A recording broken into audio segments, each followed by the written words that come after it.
നമസ്കാരം, ഞാൻ സുനിൽ സുന്ദർ. എൻ്റെ ചാനലിലേക്ക് നിങ്ങൾക്ക് എല്ലാവർക്കും സ്വാഗതം. ഇന്ന് ഞാൻ പറഞ്ഞൊരു പ്രേതാനുഭവ കഥ തന്നെയാണ്. അപ്പോൾ എനിക്കിപ്പോൾ 2 ചാനലുണ്ട്. ഈ ചാനൽ കൂടി ഞാൻ അധികമായും പ്രേതാനുഭവങ്ങളും ആത്മാക്കളെക്കുറിച്ചുമൊക്കെയാണ് ഞാൻ പറയുന്നത്. രണ്ടാമതൊരു ചാനലുണ്ട്, അതിനകത്തും നമുക്ക് അത്യാവശ്യം അറിഞ്ഞിരിക്കേണ്ടുന്ന കാര്യങ്ങളെക്കുറിച്ച് പറയുന്നുണ്ട്. അപ്പോൾ ഈ 2 ചാനലും നിങ്ങൾ കാണണം. എനിക്ക് വേണ്ടുന്ന എല്ലാവിധ പ്രോത്സാഹനങ്ങൾ തരികയും വേണം. അപ്പോൾ ഇന്ന് ഞാൻ പറയുന്ന ഒരു പ്രേതാനുഭവത്തെക്കുറിച്ചാണ്. എല്ലാവരും കേൾക്കാൻ ആഗ്രഹിക്കുന്നതാണ്. ഒരു കാര്യം കൂടി, നിങ്ങൾക്ക് ജ്യോതിഷപരമായോ വാസ്തുപരമായോ എന്തെങ്കിലും കാര്യങ്ങൾ അറിയണം, അത് ഞാൻ പറഞ്ഞാൽ മതി എന്നുണ്ടെങ്കിൽ ഇപ്പോൾ സ്ക്രീനിൽ എഴുതി കാണിക്കുന്ന എൻ്റെ ഓഫീസിൽ ഓൺലൈൻ ബുക്കിംഗ് നമ്പറാണ്. ഈ നമ്പറിലേക്കാണ് നിങ്ങൾ വിളിച്ചോളൂ. 1-2 ചെറിയ കാര്യങ്ങളുണ്ട്, അതനുസരിച്ച് നിങ്ങൾ ബുക്ക് ചെയ്യുക. അങ്ങനെ ബുക്ക് ചെയ്താൽ ഒരാഴ്ചയ്ക്കുള്ളിൽ നിങ്ങൾ ചോദിക്കുന്ന ജ്യോതിഷപരമോ വാസ്തുപരമായ കാര്യത്തിൻ്റെ മറുപടി ഞാൻ നിങ്ങൾക്ക് തരാം. അത് കേട്ടിട്ട് ഞാൻ നിങ്ങളെ നേരിട്ട് വിളിക്കാം, നമുക്ക് നേരിട്ട് സംസാരിക്കുകയും ചെയ്യാം. ഇന്നത്തെ വിഷയം എന്ന് പറയുന്നത് പ്രേതബാധകൾ. അപ്പം മനുഷ്യരാശി ഉള്ളിടത്തോളം കാലം ഈ പ്രേതങ്ങളും ഉണ്ട് എന്നുള്ളതാണ്. ഇനിയിപ്പം നമ്മൾ ആരൊക്കെ ഇല്ല എന്ന് പറഞ്ഞാലും അതുണ്ട്, അതൊരു പരമമായ സത്യമാണ്. അത് അനുഭവിക്കുന്നവർക്ക് അറിയാൻ പറ്റുള്ളൂ. പ്രേതമില്ല എന്ന് പറഞ്ഞിട്ടുള്ള ചില ആൾക്കാരുടെ അവിശ്വാസികളുടെ കമൻറ്റുകളൊക്കെ വല്ലപ്പോഴെങ്കിലൊക്കെ ഇതിനകത്ത് എൻ്റെ ചാനലിൽ വരുന്നുണ്ട്. പക്ഷെ അവരും ഈ കഥകൾ അല്ലെങ്കിൽ ഈ സംഭവ കഥകൾ വളരെ ശ്രദ്ധയോടുകൂടി അവർ കേൾക്കുന്നുണ്ട് എന്നുള്ളതാണ് കാര്യം. A to Z, അതായത് ഈ പ്രേതത്തിനെ വിശ്വാസമുള്ളവർ മനസ്സിലാക്കുന്നതിനേക്കാൾ വളരെ വ്യക്തമായി അവരത് മനസ്സിലാക്കുന്നു, വളരെ ശ്രദ്ധയോടുകൂടി കേൾക്കുന്നു, ഓരോ എപ്പിസോഡിനും അവർ കാത്തിരിക്കുന്നു എന്നുള്ളതാണ്. അതിൽ നിന്നുമൊക്കെ അവർ വിശ്വാസികളാണോ അവിശ്വാസികളാണോ അതോ ഈ പുറമേ കാണിക്കുന്ന ഈ ഒരു ജാട മാത്രമാണോ എന്ന് നമുക്ക് മനസ്സിലാക്കാൻ പറ്റും. പ്രേതങ്ങൾ പല വഴിക്കാണ് നമ്മുടെ ശരീരത്തിലേക്ക് വരുന്നത്. മനുഷ്യനായി പിറന്നാൽ അത് നമ്മൾ പ്രതീക്ഷിക്കുക, എപ്പോഴെങ്കിലും പ്രേതം നമ്മളിലേക്ക് വരും. അപ്പോൾ പ്രേതം വരാതിരിക്കാനുള്ള ഒരുപാട് മാർഗങ്ങളെക്കുറിച്ച് ഞാൻ എൻ്റെ ഈ ചാനലിൽ കൂടി പറയുന്നുണ്ട്. നമ്മൾ ശ്രദ്ധിക്കുക, ഒരു രോഗം നമ്മളിലേക്ക് എങ്ങനെ വരാതിരിക്കാം, അല്ലെങ്കിൽ മോശമായ ഒരു സ്വഭാവം, ഒരു ദുശീലം നമ്മളിലേക്ക് എങ്ങനെ വരാതിരിക്കാം, അതിനൊക്കെ നമ്മൾ ഒരുപാട് ശ്രദ്ധിക്കുകയും അതിനനുസരിച്ച് നമ്മൾ ജീവിതം മുന്നോട്ട് കൊണ്ടുപോവുകയൊക്കെ ചെയ്യും. അതുപോലെ തന്നെയാണ് ഇതിനെ നമുക്ക് പ്രതിരോധിക്കാൻ സാധിക്കും, ഇതിൽ നിന്ന് നമുക്ക് രക്ഷപ്പെടുവാനും ഒക്കെ സാധിക്കും. അതിനെക്കുറിച്ച് വിശദമായി ഞാൻ എൻ്റെ ചാനൽ കൂടി പറയുന്നുണ്ട്. ഇപ്പോൾ ഞാനിത് തുടങ്ങി 5 വർഷം കഴിഞ്ഞു. ഞാനത് തുടങ്ങുന്ന കാലത്ത് ഈ പ്രേത സംഭവങ്ങളെക്കുറിച്ചൊന്നും ഇതേ കണക്ക് പറയുന്നത് വളരെ ചുരുക്കമായിട്ട്. എന്നാൽ ഇപ്പോഴും ഒരുപാട് പേര് സത്യസന്ധമായി തന്നെയാണ് കേട്ടോ, എല്ലാവരും ഈ പോയി ഒഴിപ്പിക്കുന്നവരാണ്. ഈ ബാധകൾ കൂടിയാൽ അങ്ങനെ ഒരുപാട് പേരുടെ സംഭവ കഥകൾ ഇപ്പോൾ വരുന്നുണ്ട്. അത് അങ്ങനെ ഉള്ളവരെ ഉൾപ്പെടുത്തിക്കൊണ്ട് ഈ സംഭവ എപ്പിസോഡുകൾ അവതരിപ്പിക്കുന്ന ഒരുപാട് ചാനലുകളും അവർക്ക് ഒരുപാട് വ്യൂവേഴ്സും ഒക്കെ വരുന്നുണ്ട്. അങ്ങനെ ഒരുപാട് പേര് എന്നെ വിളിക്കുന്നുണ്ട്. ഒരു ചാനലിൽ മാത്രം ഞാൻ പോയൊരു ഇൻ്റർവ്യൂവിന് പോയിരുന്നു. അതൊരു 2-3 എപ്പിസോഡ് ഉണ്ടായിരുന്നു. പിന്നെ ഒരുപാട് പേര് എന്നെ വിളിക്കുന്നുണ്ട്. ശരിക്കും പറഞ്ഞാൽ എൻ്റെ ഈ ചാനലിൽ തന്നെ അവതരിപ്പിക്കാൻ കാര്യം നിങ്ങൾക്കറിയില്ല, ആഴ്ചയിൽ 2 എപ്പിസോഡെങ്കിലും ഞാൻ അവതരിപ്പിക്കുന്നുണ്ട്. എനിക്ക് മറ്റൊരു ചാനൽ കൂടിയുണ്ട്. അപ്പം അതിനകത്ത് ഒരു എപ്പിസോഡ്, അപ്പോൾ ഒരു ആഴ്ചയിൽ 3 എപ്പിസോഡ് എനിക്ക് 2 ചാനലിലും കൂടെ പോയേ പറ്റുള്ളൂ. അങ്ങനെയൊക്കെ പോകുമ്പോൾ സമയത്തിൻ്റെ ഒരു പരിമിതിയുണ്ട്. കുറേ പേര് വിളിച്ചിട്ട് ഒരുപാട് പരിഭവം പറയുകയൊക്കെ ചെയ്തു. ശരിക്കും പറഞ്ഞാൽ ഈ ഇത്രയും തിരക്കിലേക്ക് പോകുമെന്നൊന്നും ഞാൻ ഒരിക്കലും പ്രതീക്ഷിച്ചിരുന്നില്ല. പക്ഷേ ഇപ്പോൾ എനിക്കത് മെയിൻറ്റെയിൻ ചെയ്ത് കൊണ്ടുപോകാൻ പറ്റാത്ത ഒരു ഭ്രാന്ത് പിടിച്ച അവസ്ഥയിലേക്ക് എത്തുന്ന കാര്യങ്ങൾ. പക്ഷേ എങ്കിലും ഇത്രയും ആൾക്കാർ അംഗീകരിക്കുന്നുണ്ടല്ലോ, ഒരുപാട് നന്ദി. അപ്പോൾ നമുക്ക് ഇന്നത്തെ വിഷയത്തിലേക്ക് കടക്കാം. ഒരു ക്രിസ്ത്യൻ കുടുംബത്തിൽ നിന്നും കുറച്ച് പേര് എന്നെ കാണാൻ വരികയാണ്. അപ്പം ഇപ്പോഴും എനിക്ക് തിരുവനന്തപുരം വെഞ്ഞാറമ്മൂട് ഓഫീസുണ്ട്. അപ്പോൾ ഓഫീസിൽ ഞാൻ കേരളത്തിലുണ്ടെങ്കിൽ ആഴ്ചയിൽ 3 ദിവസം ഞാൻ ഓഫീസിലുണ്ടാകും, ചൊവ്വ, വെള്ളി, ഞായർ. ഈ ദിവസങ്ങളിൽ ഒരുപാട് പേര് ബുക്ക് ചെയ്തിട്ടാണ് വരുന്നത്. അപ്പോൾ ഈ വരുന്നതിൽ ഒരു ദിവസം ഒരു 15 പേര് ബുക്ക് ചെയ്തു എന്ന് വിചാരിക്കുക. പകുതിയിൽ കൂടുതൽ ഹിന്ദുക്കളായിരിക്കില്ല, മറ്റ് മതസ്ഥരായിരിക്കും. ഒരു സംശയവും വേണ്ട. നിങ്ങൾ ആരെങ്കിലും എന്തെങ്കിലും എൻ്റെ ഓഫീസിൽ സംശയമുള്ളവർ വരികയാണെങ്കിൽ നിങ്ങൾ എനിക്ക് വിശ്വാസമുണ്ടെങ്കിൽ ഞാൻ രജിസ്റ്റർ എടുത്ത് കാണിച്ചു തരാം. കാര്യം ഓരോരുത്തരും എൻ്റെ ഓഫീസിലേക്ക് വന്നാൽ എൻ്റെ മുറിയിലേക്ക് കയറുന്നതും അത് എവിടെ നിന്ന് വരുന്നു, ഫോൺ നമ്പർ, അവർ കയറിയ സമയം, തിരിച്ചിറങ്ങി പോകുന്ന സമയം ഉൾപ്പെടെ ഞാനത് കുറിച്ച് വയ്ക്കാറുണ്ട്. അങ്ങനെ വരുന്നുണ്ട്. അപ്പം അത് ശരിക്കും ഒരു അഭിമാനമായിട്ട് ഞാൻ കരുതുന്നുണ്ട്. എല്ലാ ദൈവങ്ങളും എന്നെ അംഗീകരിക്കുന്നു എന്നുള്ളതിന് തുല്യമാണ്. അല്ലാതെ ഞാനൊരു അഹങ്കാരത്തോടു കൂടി പറഞ്ഞതൊന്നുമല്ല കേട്ടോ. എല്ലാ മതക്കാരും അല്ലെങ്കിൽ എല്ലാ ദൈവങ്ങളും എന്നെ അംഗീകരിക്കുന്നുണ്ട്. കാരണം ഒരു മതത്തെയും ഞാൻ കുറ്റം പറയാറില്ല, ഒരു ദൈവങ്ങളെയും ഞാൻ നിസ്സാരമായി കാണാറില്ല. എല്ലാ ദൈവങ്ങൾക്കും അതിൻ്റേതായ ശക്തിയുണ്ട്. കാരണം ഹിന്ദു ആയാലും ക്രിസ്ത്യനായാലും മുസ്ലിം ആയാലും അവർക്കെല്ലാം കോടിക്കണക്കിന് വിശ്വാസികൾ ഈ ഭൂമിയിൽ ഉണ്ടാകുന്നത് വെറുതെയൊന്നുമല്ല. ആ ശക്തികൾക്ക് അത്രയേറെ ജനങ്ങളിൽ സ്വാധീനിക്കാൻ സാധിച്ചതുകൊണ്ടാണ്. അപ്പം ഞാനിത് പറയാൻ ഒരു കാരണമുണ്ട്, അത് അവസാനം നിങ്ങൾക്ക് മനസ്സിലാകും. ഒരു ക്രിസ്ത്യൻ കുടുംബത്തിൽ നിന്ന് ആൾക്കാർ എൻ്റെ അടുത്ത് വരികയാണ്. അവരുടെ വീട്ടിലെ ഒരു പെൺകുട്ടിക്ക്, ഒരു കല്യാണം കഴിച്ച് കൊണ്ടുവന്ന ഒരു പെൺകുട്ടിക്ക് ഒരു പ്രശ്നം എന്ന് വെച്ചാൽ ബാധയാണ്. അത് അവരുടെ പുരോഹിതന്മാർ തന്നെ പറഞ്ഞു ഇതൊരു പിശാചാണ്, അത് ഒഴിപ്പിക്കാനായിട്ട് അവർക്ക് പറ്റാത്തത് കൊണ്ടല്ല, പക്ഷെ അവർക്കത് വിധിയായി കാണുന്നില്ല. അതുകൊണ്ട് ഹിന്ദു ആചാരപ്രകാരം കർമ്മങ്ങൾ ചെയ്യുന്ന ആരെങ്കിലും കൊണ്ട് ഒഴിപ്പിക്കണം എന്ന് പറഞ്ഞത് പ്രകാരമാണ് അവർ എൻ്റെ അടുത്ത് വന്നത്. അപ്പോൾ വിഷയം വേറൊന്നുമല്ല, ഈ പെൺകുട്ടിയല്ല, ഇപ്പം 2 കുട്ടിയുടെ അമ്മയാണ്. കല്യാണം കഴിച്ച് കൊണ്ടുവന്നു. ഹസ്ബൻഡൊക്കെ വിദേശത്താണ്. ആദ്യം ഒരു പ്രസവം കഴിഞ്ഞു, രണ്ടാമതും ഒരു കുട്ടിയെ പ്രസവിച്ചു കഴിഞ്ഞു. അതിന് ശേഷം ഈ സ്ത്രീക്ക് ചില ദിവസങ്ങളിൽ, അത് അവർ കൃത്യമായി ഓർമ്മിക്കുന്നുണ്ട്, ചൊവ്വ വെള്ളി ദിവസങ്ങളിൽ ഈ പെൺകുട്ടിയുടെ, ഈ സ്ത്രീയുടെ വയറ് അങ്ങ് പെരുകുമെന്ന് വെച്ചാൽ ഗർഭിണിയുള്ള വയറ് പോലെ ആകും. ആയിക്കഴിഞ്ഞാൽ ഇവർക്ക് പിന്നെ സ്വബോധമില്ല. എന്നാൽ ഇവർക്കറിയാം എന്തൊക്കെയാണ് സംഭവിക്കുന്നതെന്ന് അവർക്കറിയാം. പക്ഷെ അവരൊരു ബോധമില്ലാത്ത കണക്ക് എന്തൊക്കെയോ പുലമ്പി കിടക്കുന്നുണ്ട്. വേദനയോടുകൂടി അവർ എന്തൊക്കെയോ പറയുന്നുണ്ട്. അപ്പം ഇതെല്ലാം കഴിഞ്ഞു. അടുത്ത ദിവസം ഈ സ്ത്രീ പറയുന്നത് അവർക്ക് ഓർമ്മയുണ്ടായിരുന്നു ഉള്ളിൽ ഏതോ ഒരു ഗർഭിണിയാണ്. അപ്പം ഈ ശരീരം, സ്വന്തം ശരീരം അവർ തന്നെ ഒരു അന്യ സ്ത്രീയുടെ ശരീരം കാണുന്നത് പോലെ കാണുകയാണ്. പക്ഷെ അവർക്കത് അനുഭവിക്കാൻ പറ്റുന്നുണ്ട്. ഒരു പൂർണ്ണ ഗർഭിണിയായ സ്ത്രീ പ്രസവിക്കുന്നതിന് മുമ്പ് കാണിക്കുന്ന ചില വേദനകൾ, വേവലാതികൾ, ഇതൊക്കെയാണ് അവർക്ക് വരുന്നത്. 2 പ്രസവം നടന്ന്, അപ്പോൾ പ്രസവമല്ല, അവരുടെ സിസേറിയനായിരുന്നു എങ്കിൽ പോലും ആ ഒരു ഇത് അവർക്ക് ഇപ്പോഴും പ്രസവിക്കുന്നതിന് മുമ്പുള്ള ഒരു വേദന, അല്ലെങ്കിൽ അതിൻ്റെ ഒരു അവസ്ഥ വരുന്നത് ഇവർക്ക് അനുഭവിക്കാൻ പറ്റും. ഇതാണ് അവർക്ക് വന്നിട്ടുള്ള ഒരു വിഷയം. പക്ഷേ ഇത് ഈ ചൊവ്വ വെള്ളി ഞായർ ദിവസങ്ങളിൽ, അതും പറഞ്ഞ ഉച്ചയ്ക്ക് ശേഷം, രാവിലെ ഒന്നും കുഴപ്പമില്ല, ഉച്ചയ്ക്ക് ശേഷം ഇവർക്ക് ഈ ഉച്ചയ്ക്ക് ആഹാരം കഴിച്ചു കഴിയുമ്പോൾ വയറിങ്ങനെ വളരെ വിധത്തിൽ അവർ കുറച്ച്, അത് പിന്നീട് അവർ വളരെ കുറച്ച് ആഹാരം കഴിക്കുള്ളൂ, പിന്നെ ആഹാരം കഴിക്കാതെ. പക്ഷെ എന്നാലും ഇതിങ്ങനെ പെരുകി വരുന്ന ഒരവസ്ഥ വന്നു കഴിഞ്ഞാൽ പിന്നെ ഇങ്ങനെ ഇപ്പോൾ പ്രസവിക്കും എന്നുള്ള ഒരു വേദനയും തോന്നലും ഇവർക്കുണ്ടാകുന്നു. പക്ഷെ അതെല്ലാം ഇവർ പറയുന്നുണ്ട് ഒരു അബോധാവസ്ഥയിലാണ്. അവരുടെ ശരീരമാണെങ്കിലും ഇത് മറ്റാരോ എന്നിലേക്ക് വന്നു, അവർക്കൊരു ശരീരമുണ്ട്, അതായത് എൻ്റെ ശരീരം തന്നെയാണ് അവരുടെയും ശരീരം. അവർക്കുണ്ടാകുന്ന വേദന, പക്ഷെ അത് എനിക്കും എൻ്റെ ശരീരമായിട്ട് അനുഭവിക്കാൻ പറ്റുന്നുണ്ട്. ഇങ്ങനെ വ്യത്യസ്തമായിട്ടൊരു അനുഭവം. അപ്പോൾ ഇനി ഇവരൊക്കെ പറഞ്ഞ് ഇനി ഗ്യാസിൻ്റെ എന്തെങ്കിലും കംപ്ലൈൻ്റ് ആണോ എന്ന് വിചാരിച്ചിട്ട് അവർ ഡോക്ടർമാരെ കാണുന്നു. ഒരുപാട് ഡോക്ടർമാരെ അവർ കണ്ടു. അത് പറ്റാതെ വന്നപ്പോൾ അവർ നേരെ അവരുടെ പുരോഹിതനെ തന്നെ പോയി കാണുന്നു. പുരോഹിതൻ നോക്കിയിട്ടാണ് പറഞ്ഞ് ഇത് ഒരു പിശാചിൻ്റെ പിടിയിലാണ് ഈ കുട്ടി, ഇത് ഒരു ഹിന്ദു ആചാരപ്രകാരം വന്നതാണ്, അതിനെ കൊണ്ടുചെന്ന് അവരെ കൊണ്ട് തന്നെ ഒഴിപ്പിച്ചേ പറ്റുള്ളൂ എന്ന് പറഞ്ഞിട്ടാണ് ഇത് എൻ്റെ അടുത്ത് ഈ കേസ് വരുന്നത്. അപ്പം ഞാൻ രാശി വെച്ച് നോക്കുമ്പോൾ ശരി തന്നെയാണ്, ആ പുരോഹിതൻ പറഞ്ഞത് സത്യം തന്നെയാണ്. ഒരു നല്ല സൂപ്പർ നെഗറ്റീവ് എന്ന് പറയാം, അങ്ങനെ ഒരു നെഗറ്റീവ് ഈ ശരീരത്തിലുണ്ട്. അപ്പം ഞാൻ ഈ സൂപ്പർ നെഗറ്റീവ് എന്ന് പറഞ്ഞാൽ അത് മറ്റുള്ളവരെ നശിപ്പിക്കാനോ അല്ലെങ്കിൽ മറ്റുള്ളവരെ ഉപദ്രവിക്കാനോ സ്വന്തം ശരീരത്തിനെ ഉപദ്രവിക്കാനോ ഒന്നും അല്ല വരുന്നത്. പക്ഷെ ഇത് സൂപ്പർ എന്ന് പറയാൻ കാര്യം, ഈ ആത്മാവ്, അതിനൊരു ശരീരം ഉണ്ടായിരുന്നു. ഈ ആത്മാവ് മരിക്കുന്ന സമയത്തിന് എങ്ങനെയാണോ അവരുടെ അവസ്ഥ, അത് ഇപ്പോൾ ജീവിച്ചിരിക്കുന്ന ഈ ശരീരത്തിലേക്ക് കൊണ്ടുവരാൻ, അതായത് ആയിട്ട് ബോധം കെടുത്തിയിട്ടല്ല, അബോധാവസ്ഥയിലാണെങ്കിൽ പോലും ഈ ശരീരത്തിന് അത് ഫീൽ ചെയ്യിപ്പിക്കാൻ, അതായത് ആ വേദന അല്ലെങ്കിൽ ആ അവസ്ഥ പൂർണ്ണമായും മനസ്സിലാക്കിച്ചു കൊടുക്കുക. അത് നമ്മൾ സിനിമ കാണും പോലെയല്ല, അവരനുഭവിക്കുകയാണ്. ഈ നെഗറ്റീവിന് സാധിക്കുന്നു എന്ന് പറഞ്ഞാൽ അത് അത്യപൂർവമാണെന്ന് തന്നെ പറയാം. അങ്ങനെയല്ല ഇതിനകത്ത് വരുന്ന കൂടുതലും. അങ്ങനെ ഈ സ്ത്രീക്ക് ഈ ചൊവ്വ വെള്ളി ദിവസങ്ങളെന്ന് പറയുമ്പോൾ പിന്നെ ഇവർക്ക് പേടിയാണ്. കാരണം സാധാരണ പ്രേതങ്ങളെന്ന് പറയുമ്പോൾ ശരീരത്തിൽ വന്നു കഴിഞ്ഞാൽ ഈ യഥാർത്ഥ ശരീരത്തിൻ്റെ ഉടമ ഒന്നും അറിയില്ല.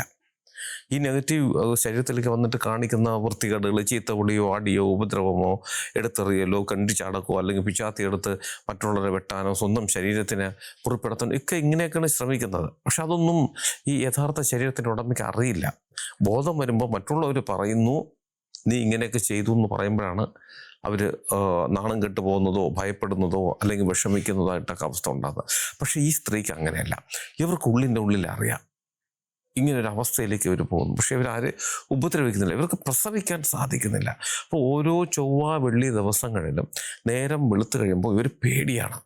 ഇവർ പ്രാർത്ഥിക്കുന്നുണ്ട്, മറ്റുള്ളവർ അവർക്ക് വേണ്ടി പ്രാർത്ഥിക്കുന്നുണ്ട്. കാര്യം ഇത് അവർക്ക് സഹിക്കാൻ പറ്റുന്നതിനേക്കാളും അപ്പുറമാണ്. പക്ഷെ ഉച്ച കഴിഞ്ഞ് കഴിയുമ്പോൾ ഇതേ കണക്ക് ഇവരുടെ വയറിങ്ങനെ പെരുകി വരുന്നു. വന്നു കഴിഞ്ഞാൽ ഇവർ പിന്നെ അബോധാവസ്ഥയിലേക്ക് പോകുന്നു. പക്ഷെ ഇവരുടെ ഉള്ളിൽ ഈ വേദനയും മറ്റ് അസ്വസ്ഥതകളും അവർ അനുഭവിക്കുന്നുണ്ട്.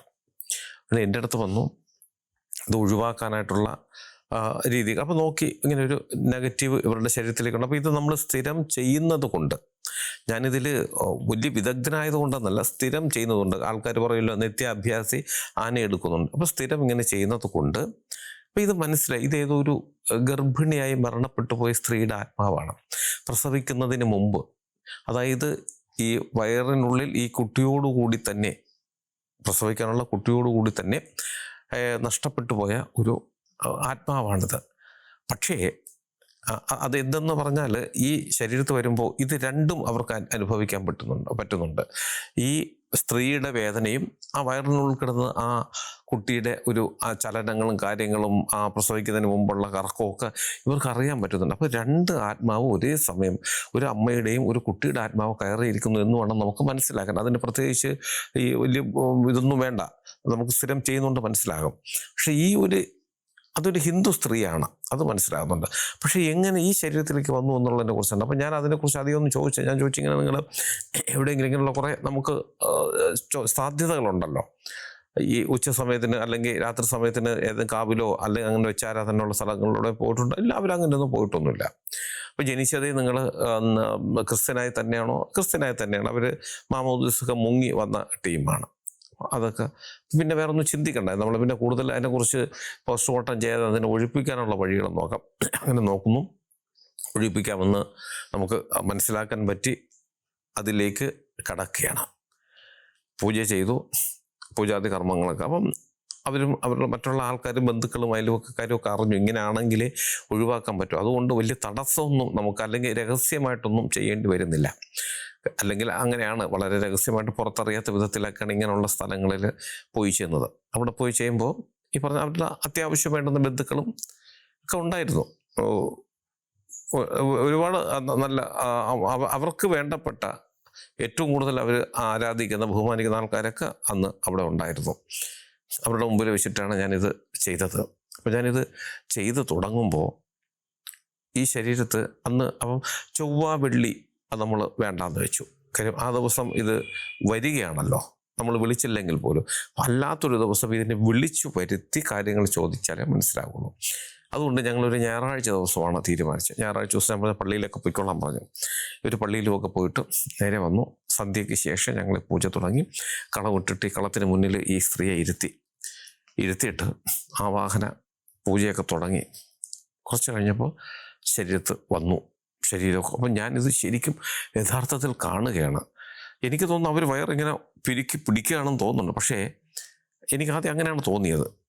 അത്ര വലുതൊന്നും അല്ലെങ്കിൽ പോലും ഉള്ളതിൽ നിന്നും കുറച്ചുകൂടെ വരുന്നുണ്ട്. ഒരാൾക്ക് നന്നായിട്ട് ഒന്ന് പെരുക്കാൻ പറ്റിയാൽ, സ്ഥിരം പെരുക്കുന്ന ആൾക്ക് വയറൊന്ന് ചടഞ്ഞു വരുന്ന വിധത്തിൽ പെരുകി വരുന്നുണ്ട്. പക്ഷെ എന്നെ അത്ഭുതപ്പെടുത്തിയതല്ല, ഇത്ര സമയം ഒരാൾക്ക് അങ്ങനെ പിടിച്ചു നിർത്താൻ പറ്റില്ല. ഇപ്പം അവരുടെ ഒരു വയറ് സ്വാഭാവികമായിട്ടുള്ളതിനേക്കാളും പെരുകി വരുന്നുണ്ട്. അത് ഒരാൾ വിചാരിച്ചാൽ ചിലപ്പോൾ സാധിക്കുമായിരിക്കുക. പക്ഷെ ഇത്രയും സമയം, ഒരുപാട് സമയമെടുത്തു. ഇത്രയും സമയം അത് ഇങ്ങനെ പിടിച്ചു നിർത്തുക എന്ന് പറഞ്ഞാൽ സാധാരണഗതിയിൽ ഒരു മനുഷ്യന് അല്ലെങ്കിൽ ഒരു സ്ത്രീക്ക് സാധിക്കില്ല. അത് ഉറപ്പ് തന്നെയാണ്. പക്ഷെ ഇത് ഞാൻ കണ്ടു. ഇങ്ങനെ വയറൊക്കെ പെരുകിയിരുന്നിട്ട് ഇവരിങ്ങനെ പിടയ്ക്കുകയാണ്. ഇവർ ഇരുന്നിട്ട് വയർ പെരുകി കഴിയുമ്പോൾ കാല് രണ്ടും ഇങ്ങനെ ഇവരിയ്ക്കുകയാണ്. കാല് രണ്ടങ്ങ് നീട്ടി വെച്ചിട്ട് കൈ രണ്ടും പുറകിലേക്ക് കുത്തി ഇങ്ങനെ. ശരിക്കും പറഞ്ഞാൽ ഞാൻ ഒരു ഗർഭിണിയുടെ ഈ അവസ്ഥ ഞാൻ കണ്ടിട്ടില്ല. പക്ഷേ ഈ അവസ്ഥയിൽ എനിക്ക് കാണുമ്പോൾ എനിക്ക് മനസ്സിലാകുന്നുണ്ടത്. അവരിങ്ങനെ കിടന്നിങ്ങനെ വെപ്രാളപ്പെടുന്നു, വേദനിക്കുകയൊക്കെ ചെയ്യുന്നുണ്ട്. വീണ്ടും ഞാൻ കുറേ കർമ്മങ്ങൾ, അത് സാത്വികമായിട്ടുള്ള കർമ്മങ്ങൾ കുറേയൊക്കെ ചെയ്തു കഴിഞ്ഞപ്പോൾ ഇവർക്ക് വേദനയ്ക്കൊരു ശമനം വന്നു. അതിനുശേഷം ഞാൻ പറഞ്ഞു, ഒന്ന് ചമ്രം പടിഞ്ഞിരിക്കാൻ സാധിക്കുമോ? അപ്പോൾ വയറ് തൊട്ട് കാണിക്കുന്നുണ്ട്, അതുകൊണ്ട് സാധിക്കുന്നില്ല എന്നുള്ളത്. ഞാൻ പറഞ്ഞ് എങ്ങനെയെങ്കിലും ഒന്ന് ഇരിക്കുമോ, നമുക്ക് ഒന്ന് നേരെ ഇരുന്നാൽ ഇതിനൊരു തീരുമാനം നമുക്കിന്ന് ഉണ്ടാക്കാം. ഒരു ബുദ്ധിമുട്ടോ ഒരു വേദനയോ ഒന്നും വരുത്താതെ ഒരു രീതിയിലും ഇതിനെ ഞാനൊന്നും ഒരു രീതി ബന്ധിക്കാതെ എന്താണെന്ന് വെച്ചാൽ നമുക്കത് ചെയ്യാം എന്ന് ഞാൻ പറഞ്ഞത് പ്രകാരം ഒരു വല്ലാത്ത രീതിയിൽ അവർക്ക് ഇരിക്കാൻ ആഗ്രഹമുണ്ടെങ്കിലും പറ്റുന്നില്ല. ആ ഒരു രീതിയിൽ അവർ ഇരുന്നു. അതിനുശേഷം കാര്യങ്ങൾ ഞാൻ ചോദിക്കുകയാണ്. ചോദിച്ചപ്പോഴത്തേക്കാണ് ഇവർ പറയുന്നത്, ഇത് 1-2 തലമുറയ്ക്ക് മുമ്പ്, തലമുറ എന്ന് പറയുമ്പോൾ ഈ പെൺകുട്ടി, അതായത് ഇപ്പോൾ ശരീരത്തിൻ്റെ ഉടമയുടെ അമ്മ, അവർ ഈ കുട്ടിയെ ഗർഭിണിയായിരുന്ന സമയത്തിന് ഈ ശരീരത്തിലേക്ക് കയറിയതാണ്. അപ്പം ആരാണ് താങ്കൾ? ആരാണ്? ഈ കുടുംബത്തിൽ തന്നെ 1-2 തലമുറയ്ക്ക് മുമ്പ് മരണപ്പെട്ടു പോയിട്ടുള്ള ഒരു ബന്ധുവാണ്. അതായത് ഇപ്പോൾ ഈ ശരീരത്ത് വന്നിരിക്കുന്ന ഈ ശരീരത്തിൻ്റെ അമ്മയുടെ ബന്ധുവാണ്. ആകെ കുഴഞ്ഞു. ഈ വന്നിരിക്കുന്ന ഹിന്ദു, ഈ പെൺകുട്ടി ക്രിസ്ത്യൻ. പിന്നെ ഇതെങ്ങനെ നമുക്കൊന്ന് അംഗീകരിക്കാൻ പറ്റും? അപ്പം ഞാൻ ചോദിക്കുകയാണ്, ഇവർ ഈ ഇരിക്കുന്നത് ഒരു ക്രിസ്ത്യൻ വിഭാഗത്തിൽപ്പെട്ടതാണ്. താങ്കളൊരു ഹിന്ദുവാണെന്ന് അറിയാൻ സാധിക്കുന്നു. തന്നെയാണോ?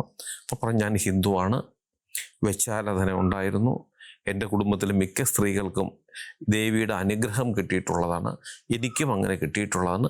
പക്ഷേ ഈ എൻ്റെ ആദ്യ കുട്ടി വയറ്റിൽ ജനിക്കുന്നു. പക്ഷേ ഈ കുട്ടി ജനിക്കുന്നതിന് തൊട്ട് മുമ്പ് ഞാൻ അതായത് പ്രസവ സംബന്ധം എന്തോ വിഷയമായി വന്നിട്ട് ഞാൻ മരണപ്പെട്ടു പോയതാണ്. എൻ്റെ ദൈവങ്ങൾ എന്നെ ഇന്നും നിലനിർത്തിയിരിക്കുന്നു. അതായത് ഇവർക്ക് ഈ മരിച്ച അതേ സമയത്തിന് എന്തായിരുന്നോ ഇവരുടെ ആഗ്രഹം അല്ലെങ്കിൽ ഇവരുടെ അവസ്ഥ, അതിപ്പോഴും അങ്ങനെ തന്നെ നിലനിൽക്കുന്നു. അവർ പറഞ്ഞത് അവരുടെ ദൈവം അങ്ങനെ നിർത്തിയിരിക്കുന്നതാണ് എന്നാണ് പറഞ്ഞത്. അപ്പം മരണപ്പെട്ട് കഴിഞ്ഞതിന് ശേഷം ഇവരിങ്ങനെ ഈ ആത്മാവ് അലയുകയായിരുന്നു. അവരെ ഈ മോക്ഷപ്രാപ്തി കർമ്മങ്ങളൊന്നും കൊടുത്തിട്ടൊന്നും അവർക്കത് സ്വീകരിച്ചിട്ടില്ല. അപ്പം എന്തുകൊണ്ടാണെന്ന് ചോദിച്ചാൽ സ്വീകരിച്ചില്ല, അത്ര തന്നെ. എനിക്കത് വേണ്ട, എനിക്ക് മറ്റൊരു മനുഷ്യ ശരീരമാണ് വേണ്ടത്. അങ്ങനെയാണ് ഈ കുട്ടിയെ ഗർഭിണിയായിരുന്ന സമയത്തിന് ഈ കുട്ടിയുടെ അമ്മയിലേക്ക് ഞാൻ പ്രവേശിക്കുന്നത്. അതായത് അമ്മയുടെ ബന്ധുവായിരുന്നു ഈ മരണപ്പെട്ടു പോയ ഈ ഗർഭിണിയായ സ്ത്രീ.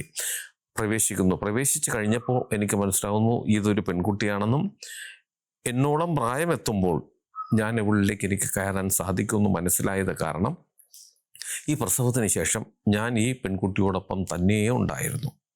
ഇവള് പ്രായപൂർത്തിയാകുമ്പോഴും കല്യാണം കഴിക്കുമ്പോഴും ആദ്യത്തെ കുട്ടിയെ പ്രസവിക്കുമ്പോഴൊക്കെ ഞാൻ ഇതിനോടൊപ്പം തന്നെ ഉണ്ടായിരുന്നു.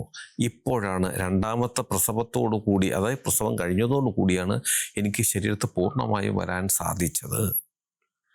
ശരിക്കും പറഞ്ഞാൽ എനിക്കൊന്നും കാര്യങ്ങളൊക്കെ മനസ്സിലായി. പക്ഷേ ഇതൊരു ക്രിസ്ത്യനല്ലേ, പിന്നെ അങ്ങനെ ഒരു ഹിന്ദുവായി മാറി. അപ്പോൾ ഇതെൻ്റെ മനസ്സിൽ ഒരുപാട് സംശയങ്ങൾ തോന്നി. ഇവർ മതം മാറിയതായിരിക്കാം എന്ന് തോന്നി. പക്ഷേ ഞാൻ ചോദിക്കുമ്പോൾ ആദ്യം ഞാൻ മതം മാറിയെന്ന് ചോദിച്ചാൽ നിങ്ങൾ ക്രിസ്ത്യൻ തന്നെ ആയിരുന്നു ചോദിച്ചപ്പോൾ ആണ് എന്ന് തന്നെയാണ് പറഞ്ഞത്. പക്ഷെ ഇതെല്ലാം പറഞ്ഞു കഴിഞ്ഞിട്ട് ഞാൻ ഈ മറ്റിരിക്കുന്നവരുടെ മുഖത്തൊക്കെ നോക്കിയപ്പോഴത്തേക്കാണ് പറഞ്ഞത്, ഇവരുടെ ഈ അമ്മ, അതായത് ഈ കുട്ടിയുടെ ഇപ്പോൾ ഈ പ്രേതം പിടിച്ചിരിക്കുന്ന കുട്ടിയുടെ അമ്മ ഈ കുട്ടിയുടെ ജനനത്തോടു കൂടി അവരുടെ കുടുംബമെല്ലാം ജനിക്കുന്നതിന് മുമ്പ് തന്നെ കുടുംബമെല്ലാം, അതായത് ഒരുപാട് ആരാധനയും കാര്യങ്ങളൊക്കെ, ഹിന്ദു ആചാരപ്രകാരം ആരാധനയും കാര്യങ്ങളും, കാവും പിന്നെ ഈ തമ്പുരാൻ കാവ്, അതായത് ഈ എന്താണ് ചാറ്റെന്നൊക്കെ പറയുന്ന വലിയൊരു സംഭവമാണത്. അതൊരു ഹിന്ദു ആചാരമാണ്. അതൊക്കെ നടത്തിയിരുന്ന് വലിയ കൊടുതിയൊക്കെ നടത്തിയിരുന്ന ഒരു ആൾത്തറ അല്ലെങ്കിൽ ഒരു തെക്കതുണ്ടായിരുന്ന ഒരു കുടുംബത്തിലെ അംഗമാണ്. അതെല്ലാം ഈ ബാഹം വെച്ചപ്പോഴത്തേക്ക് എല്ലാം നാല് വഴിക്ക് പോയി, എല്ലാവരും വലിച്ചു പൊളിച്ചു കൊണ്ടുപോയി. ആ സമയത്തിലാണ് ഇവർ ഈ പെൺകുട്ടിയെ ഗർഭം ധരിക്കുന്നതും പ്രസവിക്കുന്നതും ഒക്കെ. ആ പ്രസവശേഷം അവരെല്ലാം അവിടെ വിട്ടു പോകേണ്ടി വന്നു. ഇവർക്ക് പോകേണ്ടി വന്നപ്പോഴത്തേക്ക് അവരുടെ ഭർത്താവ്, ഭർത്താവിൻ്റെ ആൾക്കാരൊക്കെ ചേർന്ന് ഇവരെ ക്രിസ്ത്യൻ മതത്തിലേക്ക് മതം മാറ്റി. അവർ മതം മാറുകയും ചെയ്തു. മതം മാറിയതോടുകൂടിയാണ് ഈ കുട്ടി ജനിക്കുന്നത്. അങ്ങനെ ഈ കുട്ടി ഇവർ മാമോദിസയൊക്കെ മുക്കി ക്രിസ്ത്യനായിട്ട് വളർത്തി. പക്ഷെ അതിനുശേഷം ഇവരാരോടും ഇവരൊരു ഹിന്ദു ആയിരുന്നെന്നോ ഇങ്ങനെ ഒരു വെച്ചാരാധന ഉള്ള കുടുംബത്തിൽ അംഗമായിരുന്നോ എന്നൊന്നും അവരാരോടും പറഞ്ഞിട്ടില്ലായിരുന്നു. അതാണ് ഇത് സംഭവിച്ചത്. പിന്നെ ഞങ്ങളതിനെ മാറ്റി. പക്ഷെ ഒരു വിധത്തിൽ അത് മാറിപ്പോകുന്നില്ല, പോകില്ല എന്ന് തന്നെയാണ് പറഞ്ഞത്. എനിക്കിഷ്ടപ്പെട്ട ശരീരം, ഇത്രയും വർഷങ്ങൾ ഞാൻ കാത്തിരുന്നത് ഈ ശരീരം കൊണ്ടുപോകാൻ തന്നെയാണ്. അതിനെന്നെ അനുവദിക്കണം എന്നാണ് പറഞ്ഞത്. ഒരു കാരണവശാലും നിനക്ക് സാധിക്കില്ല, നീ വെറും പുഴുവാണെന്നോ എൻ്റെ മുഖത്ത് നോക്കിയിട്ട് അങ്ങനെയൊന്നും പറഞ്ഞില്ല. എന്നെ അനുവദിക്കണം എന്നാണ് പറഞ്ഞത്. പിന്നീട് ഒരു സന്ധി സംഭാഷണം എന്നുള്ള നിലയ്ക്ക് തന്നെ. കാര്യം ഇത് വളരെ രസമാണ് കേട്ടോ. ഇതിങ്ങനെ ശരീരത്ത് വന്നിരിക്കുമ്പോൾ നമ്മൾ അവരെ ബഹുമാനിച്ചുകൊണ്ട്, ആ ശക്തിയെ നമ്മൾ ബഹുമാനിച്ചുകൊണ്ട് തൊഴുതുകൊണ്ട് നമ്മൾ അവരോട് ഓരോ കാര്യങ്ങൾ ആവശ്യപ്പെട്ടാലും ക്രമേണ ആദ്യം അവർ വാശി പിടിച്ചാൽ പോലും പിന്നീട് അവരതിന് അംഗീകരിച്ചു തരും. അതുപോലെ തന്നെയാണ് ഇത്. അവസാനം അവർ അംഗീകരിച്ചപ്പോൾ അവർ പറഞ്ഞു, എനിക്ക് എവിടെയെങ്കിലും നിൽക്കണം, അതിനുള്ള സംവിധാനം ഉണ്ടാക്കി തരണം. അപ്പം ഇങ്ങനെയുള്ള ചില ശക്തികളെ ഞാനെന്നല്ല കേട്ടോ, അങ്ങനെ ഒഴിപ്പിക്കുന്നവരെല്ലാവരും നമ്മൾ പഠിക്കുന്നത് മാത്രമല്ല, ഇതുപോലുള്ള അന്തരീക്ഷത്തിൽ നിൽക്കുന്ന നല്ല ശക്തികളുടെ സഹായം കൂടി ഉണ്ടെങ്കിൽ മാത്രമേ നമുക്ക് ഇമാതിരി കാര്യങ്ങൾ വിജയിക്കാൻ പറ്റൂ. അപ്പം ഇങ്ങനെ നിൽക്കുന്നതിനൊക്കെ ഇതിനു മുമ്പ് ഞാൻ പറഞ്ഞിട്ടുണ്ട്, ഇവരിലൊക്കെ ഞാൻ കൊണ്ടുചെന്ന് ഇങ്ങനെ, അതായത് ഇപ്പോൾ ഇവിടെ നിന്ന് കിട്ടി, ഞാൻ പറഞ്ഞു ഞാൻ കൊണ്ടുപോകാം, എനിക്കങ്ങനെ ഒരു സ്ഥലമുണ്ട്, അവിടെ കൊണ്ട് ഞാൻ നിലനിർത്തിക്കൊള്ളാം. ഒരുപാട് ഇതേ കണക്ക് ശക്തികളെ ഞാൻ നിലനിർത്തി ആഴ്ചയിൽ ഒരു ദിവസമെങ്കിലും ഞാൻ അവർക്ക് നിവേദ്യം പൂജയും കൊടുക്കുന്നുണ്ട്. അത് സ്വീകരിച്ച് നിൽക്കാമെന്നുണ്ടെങ്കിൽ എന്നോടൊപ്പം വന്നോളൂ. സമ്മതിക്കുന്നു. ഞാനതിന് വേണ്ടിയിട്ട് ചന്ദനപ്പാവ എല്ലാ പൂജയ്ക്ക് പോകുമ്പോഴും ചന്ദനത്തിൻ്റെയും കാഞ്ഞിരത്തിൻ്റെയും രക്തചന്ദനത്തിൻ്റെയൊക്കെ പ്രതിമ വെക്കാറുണ്ട്. അപ്പോൾ സാത്വികമായി വരികയാണെങ്കിൽ അതിനെ ചന്ദനപ്പാവയിലേക്ക് ആവാഹിച്ച് ഭക്തി പുരസ്സരം കൊണ്ടുചെന്ന് അതിനെ ഞാൻ സ്ഥാപിച്ചു. അതുമൊക്കെ ഇപ്പോഴും എനിക്കെപ്പോഴും സഹായം തന്നെ. അവരുടെയൊക്കെ സഹായം കൂടി ഉള്ളത് കൊണ്ടാണ് എനിക്കിത്ര, ഞാൻ പലപ്പോഴും ചിന്തിച്ചിട്ടുണ്ട്, എനിക്കിതിനൊക്കെ സാധിക്കുമോ, അങ്ങനെയൊക്കെ ഒരു കഴിവുള്ള വ്യക്തിയാണോ ഞാനെന്ന് ചിന്തിക്കുമ്പോൾ എൻ്റെ ഉള്ളിലറിയാം എന്നെ സഹായിക്കുന്ന ഇതുപോലുള്ള ഒരുപാട് ശക്തികൾ. ഞാൻ പറഞ്ഞല്ലോ, എനിക്ക് മാത്രമൊന്നല്ല, ഇങ്ങനെ ചെയ്യുന്നവരുടെ എല്ലാവരുടെയും കൂട്ടത്തിൽ നിൽക്കുന്നുണ്ട്. പക്ഷേ എന്നോടൊപ്പം അത് ഇത്രയും നിലനിൽക്കുന്ന കാര്യം, ഞാൻ ഇന്നുവരെയും അവരെ കൊണ്ടോ അല്ലെങ്കിൽ ഇങ്ങനെയുള്ള ശക്തികളെയോ ഒരിക്കലും ഞാൻ ദ്രോഹിച്ചിട്ടില്ല. സത്യസന്ധമായി ഞാൻ എന്നോടൊപ്പം കൂട്ടുമ്പോൾ തന്നെ ഞാൻ പറയാറുണ്ട്, ഞാൻ പറയുന്ന സത്യസന്ധമായ കാര്യങ്ങൾ, മറ്റുള്ളവർക്ക് ഉപകാരപ്രദമാകുന്ന കാര്യങ്ങൾ മാത്രം ചെയ്തു തരണം, അതിനെന്നോടൊപ്പം വരണം, എനിക്ക് വരം തരണം എന്ന് പറഞ്ഞിട്ടാണ് കൊണ്ടുപോകുന്നത്. കാര്യം എനിക്കൊരു ദേഷ്യം വന്നിട്ട് മറ്റൊരാളെ ദ്രോഹിക്കുന്ന ഒരു കാര്യം പറഞ്ഞാൽ പോലും ഞാൻ ആ വാക്ക് പറഞ്ഞിട്ടല്ലേ വിളിച്ചിട്ട്. ചിലപ്പോൾ അങ്ങനെയൊക്കെ സംഭവിക്കാം. പക്ഷേ ഇന്നുവരെ എനിക്ക് സംഭവിച്ചിട്ടില്ല, ഞാൻ അങ്ങനെ പറയാറില്ല. അഥവാ ഞാനൊരു മനുഷ്യനാണല്ലോ, പച്ച മനുഷ്യനാണ്, വല്ലതും പറഞ്ഞു പോയാൽ ദേഷ്യം വന്നിട്ട് അവർ പോകരുത്, എൻ്റെ സ്വഭാവം മാറിയാലും അവർ പോകരുത്. അതുകൊണ്ട് ആദ്യമേ അങ്ങനെ ഒരു വാക്ക് പറഞ്ഞിട്ടാണ് ഞാൻ അവരെ എൻ്റെ അടുത്തേക്ക് തിരിച്ചു കൊണ്ടുവരുന്നത്. അങ്ങനെ ഒരുപാട് ഇപ്പോഴും എന്നോടൊപ്പം ഒരുപാടെണ്ണമുണ്ട്. മിക്ക സ്ഥലങ്ങളിൽ പോകുമ്പോൾ ഏറിയ പങ്കും ഇതൊക്കെ നെഗറ്റീവാണല്ലോ, ഇതിനെ പോസിറ്റീവാക്കി ഞാൻ എന്നോടൊപ്പം തന്നെ, അല്ലെങ്കിൽ ആ ഒരു സ്പേസിൽ ഞാൻ അവരെയൊക്കെ നിലനിർത്താറുണ്ട്. അവർക്ക് വേണ്ടിയിട്ട് നാട്ടിലുണ്ടെങ്കിൽ ആഴ്ചയിൽ ഒരു ദിവസമെങ്കിലും, ഞാൻ ആഴ്ചയിൽ 3 ദിവസമാണ് ആ ഭാഗങ്ങൾ പൂജ ചെയ്യുന്ന, ഒരു ദിവസമെങ്കിലും ഇവർക്ക് വേണ്ടിയിട്ട് നിവേദ്യം പൂജയും ഞാൻ കൊടുക്കാറുണ്ട്. അതിൻ്റേതായ ഗുണങ്ങൾ, അനുഗ്രഹം അതെല്ലാം എനിക്ക് കിട്ടുന്നുണ്ട്. അപ്പം ഞാനിന്ന് പറഞ്ഞു വന്നത്, നമ്മളൊരു മതത്തിൽ ജനിച്ചാൽ, ആ മതത്തിൽ ജനിച്ചു, ആ മതത്തിൽ ജീവിച്ച്, ആ മതത്തിൽ തന്നെ മരിക്കണം. കാരണം നമ്മൾ ആഗ്രഹിച്ചിട്ടല്ല നമ്മളൊരു മതത്തിൽ ജനിക്കുന്നത്. ജനിക്കുമ്പോഴാണ് അറിയുന്നത് ഞാൻ ഹിന്ദുവാണ്, അല്ലെങ്കിൽ ഞാനൊരു മുസൽമാനാണ്, അല്ലെങ്കിൽ ഞാനൊരു ക്രിസ്ത്യാനിയാണ്. അത് ദൈവമാണ് നമ്മളെ ജനിപ്പിക്കുന്നത്. ആ ദൈവം ശക്തിയില്ലാത്തത് കൊണ്ടല്ല കോടിക്കണക്കിന് ആൾക്കാർ ആ ഓരോ ദൈവങ്ങളെയും ഭജിക്കുന്നത്. അപ്പം നമുക്ക് കിട്ടിയ ഭാഗ്യം ഇതാണ് നമ്മുടെ ഭാഗ്യം. ഈ ദൈവമാണ് നമ്മുടെ ഭാഗ്യം. അത് എന്ത് നഷ്ടം വന്നാലും അല്ലെങ്കിൽ നമുക്ക് നമ്മുടെ ജീവിതം കൊണ്ട് എന്തെങ്കിലും ദുരിതം വന്നാൽ അത് നമ്മുടെ പ്രവൃത്തിയുടെ ഫലം കൊണ്ടാണ്. കാര്യം ദൈവം തന്നെ രക്ഷിക്കുകയും ശിക്ഷിക്കുകയും ചെയ്യുന്നു എന്ന് വിശ്വസിക്കുന്ന ഒരു വ്യക്തിയാണ് ഞാൻ. കാരണം ഈ നെഗറ്റീവുകളെ നിലനിർത്തിയിരിക്കുന്ന ദൈവം തന്നെയാണ്. അതായത് ഞാനൊരു തെറ്റ് ചെയ്താൽ എനിക്ക് ശിക്ഷ കിട്ടണമെന്നുണ്ടെങ്കിൽ ദൈവം ആരെയും ശിക്ഷിക്കാറില്ല. പക്ഷേ ദൈവത്തിന് അങ്ങനെ ഒരു ഒരു സഹായി കൂടെ ഉണ്ട്. സഹായി എന്നേ ഞാൻ പറയുള്ളൂ, കൂടെ ഉണ്ട്. ഒരു ദൈവം നിന്ന് നമ്മൾ കാണിച്ചാൽ നമുക്ക് ശിക്ഷ കിട്ടണം, എങ്കിലും നമ്മളതൊന്ന് പഠിക്കൂ. അതിനു വേണ്ടിയിട്ട് ദൈവം തന്നെയാണ് നെഗറ്റീവുകളെയും ഭൂമിയിൽ നിലനിർത്തിയിരിക്കുന്നത്. അപ്പോൾ ഏത് ദൈവമാണോ, ഏത് ദൈവത്തിൻ്റെ ആ ഒരു വിശ്വാസ പ്രമാണം അനുസരിച്ചാണോ നമ്മൾ ജനിക്കുന്നത്, നമ്മൾ വളരുന്നത്, ഒരു പരിധിയൊക്കെ ആയിക്കഴിഞ്ഞിട്ട് നമ്മൾ വിചാരിക്കും പോലെ കാര്യങ്ങളൊന്നും നടക്കാത്തത് കൊണ്ട് നമ്മൾ മറ്റൊരു ദൈവത്തിനോടൊപ്പം പോകാമെന്ന് വെച്ച് പറഞ്ഞാൽ അത് ഏറ്റവും വിഡിത്തരമായ ചിന്തയാണ്. ഒരു മനുഷ്യനും നിങ്ങൾ ജനിച്ച മതത്തിൽ ജീവിച്ച് മരിക്കാൻ ശ്രമിക്കുക. ഒരു പരിധി വരെയൊക്കെ നമുക്ക് ജീവിതം വിജയിപ്പിക്കാൻ സാധിക്കും. പിന്നെ ഏത് മതത്തിൽ ജനിച്ചാലും ഏത് മതത്തിലോട്ട് മാറിയാലും ഇല്ലെങ്കിലും ഇതേ കണക്കുള്ള ബാധകൾ പിടിച്ചാൽ അത് പിടിച്ചത് തന്നെയാണ്. അതിനെ തുരത്തി ഓടിക്കുവാനായിട്ട് പല വഴികളുമുണ്ട്. ആ വഴികളിൽ കൂടി നിങ്ങൾ പോവുക എന്നുള്ളതാണ്. അപ്പോൾ ഇതിനെ ഒന്നും നിങ്ങൾ പേടിക്കേണ്ട കാര്യമൊന്നുമില്ല. ഞാൻ എൻ്റെ ഈ ചാനൽ കൂടി പറയുമ്പോൾ ആദ്യം ഇൻട്രോയിലൊക്കെ ചെറിയ മ്യൂസിക്കൊക്കെ നമ്മുടെ എഡിറ്റർമാർ കയറ്റിയിടാറുണ്ട്. ഒരു ഗുമ്മിന് വേണ്ടിയിട്ട് ഇടുന്നതാണ്, എൻ്റെ പേടിപ്പിക്കാനൊന്നും അല്ല. ഈ കാര്യങ്ങൾ പറഞ്ഞുകൊണ്ടിരിക്കുമ്പോൾ ഒരിക്കലും ഒരു വല്ല മോശമായൊരു അല്ലെങ്കിൽ പേടിപ്പിക്കുന്ന ഒരു വിഷ്വലോ അല്ലെങ്കിൽ ഒരു മ്യൂസിക്കൊന്നും ഇടരുത് എന്ന് ഞാൻ പ്രത്യേകം നിർദ്ദേശിച്ചിട്ടുണ്ട്. ഒരു കാരണവശാലും അങ്ങനെയൊന്നും ഇടില്ല. ഇൻട്രോ ഒന്ന് കയറി വരട്ടെ, കാര്യം ആൾക്കാർ കണ്ടാലല്ലേ നമുക്ക് മുന്നോട്ട് പോകാൻ പറ്റുള്ളൂ. അതുകൊണ്ട് ഇടുന്നതാണ് കേട്ടോ. അതൊന്നും കണ്ട് നിങ്ങൾ പേടിക്കേണ്ട. അതൊക്കെ വെറുതെ ഒരു സ്റ്റൈലിന് വേണ്ടി ഇടുന്നു എന്നുള്ളതേ ഉള്ളൂ. യഥാർത്ഥത്തിലുള്ള കാര്യം ഞാനിങ്ങനെ ഇരുന്ന് പറയുന്നതാണ്. ഇതൊന്നും കണ്ട് നിങ്ങൾ പേടിക്കേണ്ട കാര്യമൊന്നുമില്ല. കാരണം എന്ന് പറഞ്ഞാൽ നിങ്ങൾ കിടന്നുറങ്ങുമ്പോൾ നിങ്ങൾ കട്ടിലിൽ നിങ്ങളുടെ മുറിയിൽ കിടന്നുറങ്ങുകയാണ് ഒരാളാണ്. പക്ഷെ 1000 പ്രേതങ്ങൾ ഇങ്ങനെ കയ്യും കെട്ടി നോക്കി നിൽക്കുന്നുണ്ട് എപ്പോൾ അവനെ പിടിക്കാം എന്നുള്ളത്. അതെല്ലായിടത്തും ഉണ്ട്. അതൊന്നും നമ്മൾ അങ്ങനെയൊന്നും പിടിക്കുകയൊന്നുമില്ല. അതിനുള്ള അവസരങ്ങൾ ഉണ്ടാക്കി കൊടുത്താൽ പിടിക്കുക. അതെന്താണ് അവസരങ്ങൾ? അതിനെക്കുറിച്ച് ഞാൻ എൻ്റെ ചാനലിൽ ഒരുപാട് പറയുന്നുണ്ട്. ഞാൻ ഈ പറയുന്ന കാര്യങ്ങളെല്ലാം നിങ്ങൾക്ക് ഉപകാരപ്രദമാകട്ടെ. നിങ്ങൾക്ക് ജ്യോതിഷപരമായോ വാസ്തുപരമായോ എന്തെങ്കിലും കാര്യങ്ങൾ അറിയണം, അത് ഞാൻ പറഞ്ഞാൽ മതി എന്നുണ്ടെങ്കിൽ ഇപ്പോൾ ഈ സ്ക്രീനിൽ എഴുതി കാണിക്കുന്ന എൻ്റെ ഓഫീസിൽ ഓൺലൈൻ ബുക്കിംഗ് നമ്പറാണ്. ഈ നമ്പറിലേക്കാണ് നിങ്ങൾ വിളിക്കേണ്ടത്. 1-2 ചെറിയ കാര്യങ്ങളുണ്ട്, അതനുസരിച്ച് നിങ്ങൾ ബുക്ക് ചെയ്യണം. അങ്ങനെ നിങ്ങൾ ബുക്ക് ചെയ്താൽ നിങ്ങൾ ചോദിക്കുന്ന ജ്യോതിഷപരമോ വാസ്തുപരമോ കാര്യത്തിൻ്റെ മറുപടി ഞാൻ നിങ്ങളുടെ വാട്സപ്പിലേക്ക് ഒരാഴ്ചക്കുള്ളിൽ ഞാൻ വോയിസ് ചെയ്യാം. അത് കേട്ടിട്ട് നമുക്ക് നേരിട്ട് സംസാരിക്കാം. അതുപോലെ നിങ്ങളുടെ വീടിനോ നിങ്ങളുടെ ഭൂമിക്കോ വാസ്തുദോഷമോ ഭൂമിദോഷമോ പ്രേതബാധ ദോഷങ്ങളോ അല്ലെങ്കിൽ ശത്രുദോഷങ്ങളോ എന്തെങ്കിലും ഉണ്ട്, അങ്ങനെയൊക്കെ ഉണ്ടെങ്കിൽ അത് ഞാൻ അല്ലെങ്കിൽ അങ്ങനെ കണ്ടുപിടിക്കാൻ ഞങ്ങൾ നേരിട്ട് അവിടെ വന്നാലേ സാധിക്കുള്ളൂ. അത് ഞാൻ നേരിട്ട് വരാം. അത് ഏത് ജില്ലയിലാണെങ്കിലും മറ്റൊരു സ്റ്റേറ്റിലാണെങ്കിലും സമയക്രമം അനുസരിച്ച് ഞാൻ വരാം. വന്ന് പൂർണ്ണമായും ഞാനത് മാറ്റിത്തരികയും ചെയ്യാം. അതിനും നിങ്ങൾ ഈ നമ്പർ വിളിച്ച് ബുക്ക് ചെയ്യുക. അതുപോലെ നിങ്ങൾക്ക് ഓൺലൈൻ വഴി അല്ലാതെ ജ്യോതിഷം അറിയാൻ താല്പര്യമുണ്ട്, നേരിട്ട് വരണം. നമുക്ക് നേരിട്ട് തന്നെ കാര്യങ്ങൾ സംസാരിക്കാം. അങ്ങനെ നേരിട്ട് കാണണമെന്നുണ്ടെങ്കിൽ നിങ്ങൾ തിരുവനന്തപുരത്താണ് വരേണ്ടത്. ഞാൻ തിരുവനന്തപുരത്താണുള്ളത്. അങ്ങനെ വരുന്നവരും ഈ നമ്പർ വിളിച്ച് ബുക്ക് ചെയ്തതിന് ശേഷം മാത്രം വരാൻ ശ്രമിക്കുക. ഇതെൻ്റെ ഓഫീസിൽ ഓൺലൈൻ ബുക്കിംഗ് നമ്പറാണ്. ഇത് രാവിലെ 10 മണി മുതൽ വൈകുന്നേരം 5:30 മണി വരെ നിങ്ങൾക്ക് ഈ നമ്പർ വിളിച്ച് ബുക്ക് ചെയ്യാം. നിങ്ങൾ എൻ്റെ ചാനൽ സ്ഥിരമായിട്ടൊന്ന് കാണണം, സബ്സ്ക്രൈബ് ചെയ്യണം. എനിക്ക് വേണ്ടുന്ന എല്ലാവിധ പ്രോത്സാഹനങ്ങൾ തരികയും വേണം. നിങ്ങൾക്കും നിങ്ങളുടെ കുടുംബത്തിലെ ഓരോ അംഗത്തിനും എല്ലാവിധ ഐശ്വര്യങ്ങളും സന്തോഷവും സമാധാനവും ദീർഘായുസ്സും ഈശ്വരൻ തരട്ടെ എന്ന് ആത്മാർത്ഥമായി പ്രാർത്ഥിച്ചുകൊണ്ട് തൽക്കാലം നിർത്തുന്നു. അടുത്ത ഒരു വീഡിയോയുമായി കാണുന്നവർ എല്ലാവർക്കും നന്ദി, നമസ്കാരം. ഇടയ്ക്ക് ഒരു കാര്യം പറഞ്ഞോട്ടെ. എൻ്റെ മൂത്ത മകള് ഒരു ബിസിനസ് തുടങ്ങിയിരിക്കുന്നത് ഓൺലൈൻ ബിസിനസ്സാണ്. നിങ്ങൾ ആവശ്യപ്പെടുന്ന ഡിസൈനുള്ള തുണികൾ, സ്ത്രീകൾക്കും കുട്ടികൾക്കുമുള്ള തുണികൾ തയ്ച്ച് കൊറിയറിൽ അയച്ചു തരുന്ന ഒരു സംവിധാനമാണ്. കുറച്ച് വിപുലമായിട്ടാണ് ഞങ്ങൾ തുടങ്ങിയിട്ടുള്ളത്.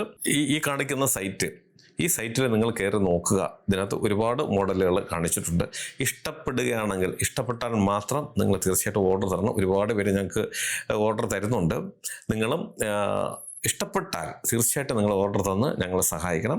അത് കൊറിയറിൽ നിങ്ങളുടെ വീട്ടിലേക്ക് അയച്ചു തരും. വിശദമായിട്ടുള്ള വിവരങ്ങളൊക്കെ, അത് ഡിസൈനിനെ കുറിച്ചുള്ള സകല കാര്യങ്ങളും ഇതിനകത്തുണ്ട്. ഇഷ്ടപ്പെട്ടാൽ ഓർഡർ തന്ന് ഞങ്ങളെ സഹായിക്കുക.